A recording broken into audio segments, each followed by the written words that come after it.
Decimation, Rome's brutal lottery of death. The battlefield was never a place for the faint-hearted.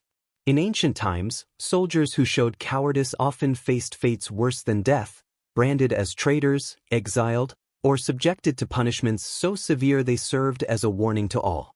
Among the most feared was Rome's brutal practice of decimation, a punishment so ruthless it turned an army against itself. In the unforgiving world of the Roman military, there was no tolerance for failure. Discipline was the backbone of the legions, and those who displayed cowardice faced a fate more terrifying than battle itself, decimation.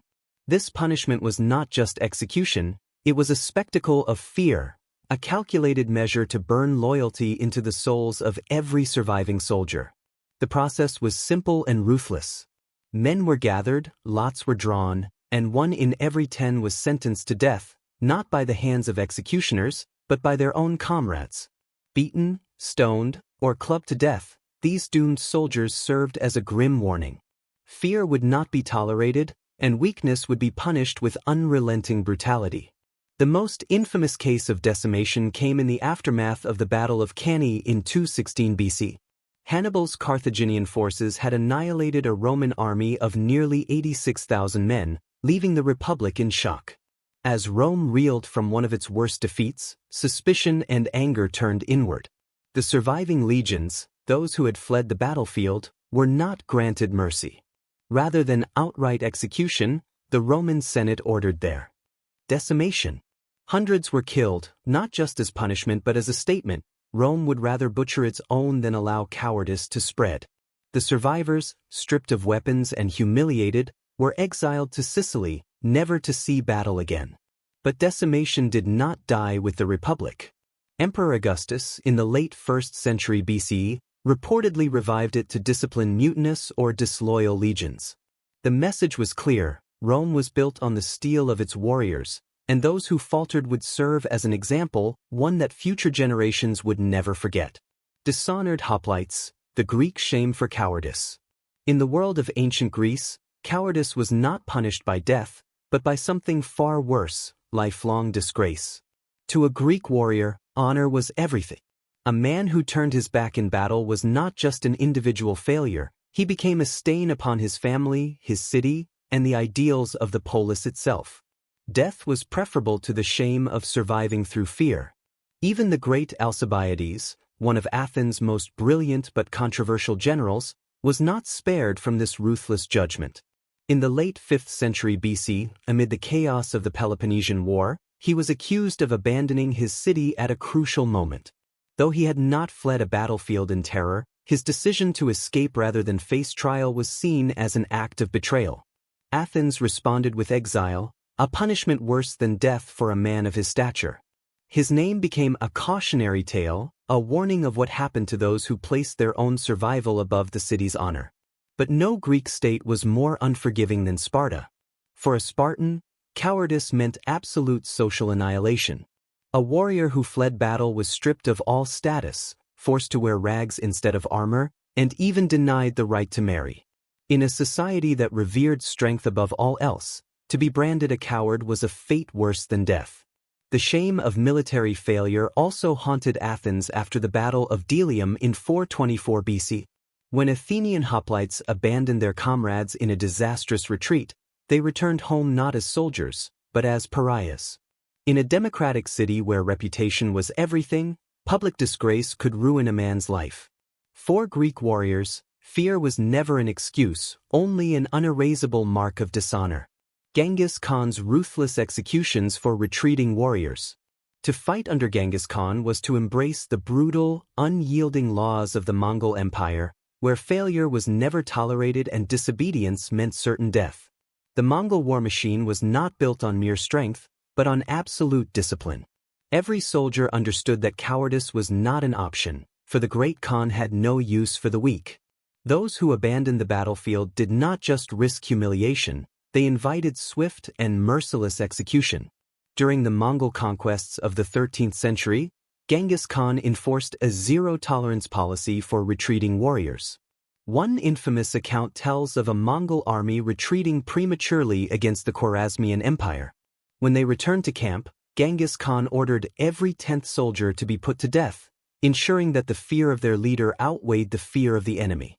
Unlike Rome's decimation, which relied on chance, the Mongols often targeted officers and commanders first, holding them personally responsible for the failure. But the consequences of cowardice extended beyond the battlefield. If an entire unit was found guilty of retreating without orders, their families could also suffer execution.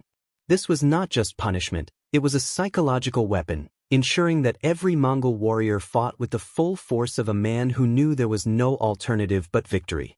Even in death, Genghis Khan's reputation as a merciless enforcer of discipline remained legendary. His successors upheld these brutal methods, cementing the Mongol army's fearsome reputation. In the empire of the Khans, there were no second chances, only unwavering loyalty or a swift and final reckoning. Medieval knightly disgrace. In the medieval world where a knight's honor was worth more than his life, cowardice was the ultimate betrayal. A knight was not simply a warrior, he was a symbol of chivalry, duty, and unshakable courage. To flee the battlefield was to shatter that image, reducing a once proud warrior to nothing more than a disgrace. And the punishment for such failure was not always death, but something far worse, public humiliation and the loss of everything that made a knight a knight. One of the harshest penalties was the ritual of degradation, in which a dishonored knight was stripped of his rank in a ceremony as painful as any battlefield wound. His spurs, once a mark of his status, were violently hacked off. His sword, the very symbol of his knighthood, was broken in front of him. Some accounts describe knights being forced to kneel in the dirt as their shields were stomped upon, the coat of arms, their family's legacy, defaced. But the dishonor did not end there. A cowardly knight could be banished from his land, cast out of noble society, and left to wander as a man without a name. In some cases he was forced to wear rags instead of armor, a living reminder of his disgrace. Others, unable to bear the shame, chose exile or even self-imposed death rather than live as outcasts. In a time when legacy was everything, a knight who fled battle did not merely lose his title, he lost his very identity. His name became a whisper of failure, a warning to all who carried a sword. Bravery was not just expected, it was demanded. Samurai seppuku, the price of failing in battle. In feudal Japan, the samurai did not fear death, they feared dishonor. A warrior who retreated from battle or failed in his duty did not merely disgrace himself, he brought shame upon his clan, his ancestors, and the very code that defined his existence. The Bushido Code, the sacred path of the warrior, demanded absolute loyalty and unshakable courage.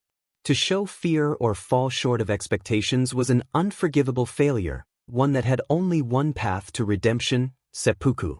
Seppuku was not a punishment imposed by rulers, it was a duty embraced by the warrior himself.